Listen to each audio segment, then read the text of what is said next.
برضه سريعا نقول ترتيب هذه المجموعة يا كابتن، المجموعة الرابعة. الترتيب المجموعة الرابعة: المريخ ب 27 بونت في المركز الأول، مركز شباب وسوير في المركز الثاني 26 بونت، الشرقية في المركز الثالث 23 نقطة، القناة في المركز الرابع 20 نقطة، دمياط 20 نقطة، منتخب السويس السادس 17 نقطة، بور فؤاد السابع 16 نقطة، وفاقوس 14 نقطة في المركز الثامن، وكهرباء طلخة 14 نقطة في المركز التاسع، وكهرباء إسماعيلية في 10 نقط في 10 في المركز العاشر، وغزة دمياط 9 بونت والمركز 11، والشهداء 9 نقط برضو في المركز 12، وسماد السويس الأخير، وده طبعا أنا زعلان جدا على 4 بونت في المركز 13 على سماد السويس بصراحة يعني. طيب خليني أطير إلى الزميل أشرف رشاد في بورسعيد. المريخ منتخب السويس مباراة القمة جئنا لكم بها 1-1، المعلق محمد سعد والمصور محمد رمضان. ثم من بورسعيد إلى الشرقية مع الزميل أحمد النبراوي والمعلق أحمد مهدي والمصور صديقي العزيز المحترم المبدع إسلام بنيامين. الشرقية دمياط 0-0 وخسارة كبيرة لنقطتين. قال حمدي مرزوق رئيس نادي الشرقية أن الحكام مصممون على عدم صعود الشرقية، هذا على مسؤوليته.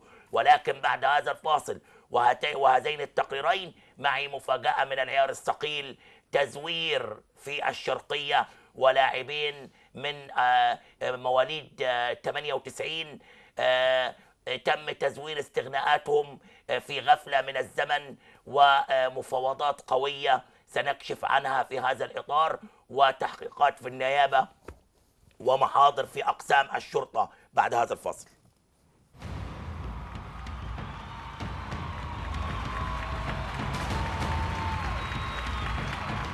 محمود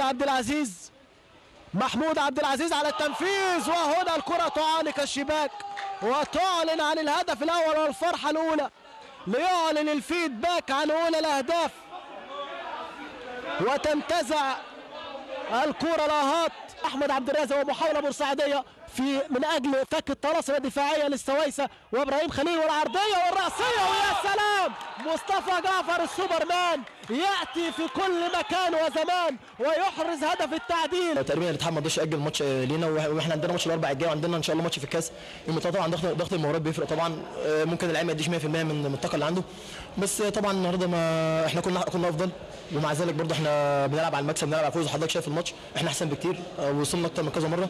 هم تقريبا جالهم توفيق في ضربه الجزاء، بس الحمد لله قدرنا نعوض، وطبعا بنحمد ربنا على التعادل برضه، وقدر الله ما شاء فعل يعني، وان شاء الله اللي جاي احسن باذن الله. والله ان شاء الله باذن الله ماتش النهارده ما توقفش على ماتش، ان شاء الله ربنا يكرم في اللي جاي، هنكون مركزين اكتر في اللي جاي علشان هدفنا الاول الصعود ان شاء الله، ان شاء الله الصعود للترقي، وبعد كده ان شاء الله نفكر في الممتاز باذن الله. الجو حضرتك شايف يعني مؤثر على الفرقتين في اللعبه، واديه الملعب في كره بتزحلق كتير وكده، بس الحمد لله احنا عملنا اللي علينا، جبنا جون وتقدمنا، بس هي دي يعني حتى ماتش الكاس معاهم برضو نفس الدقيقه جابوا التعادل.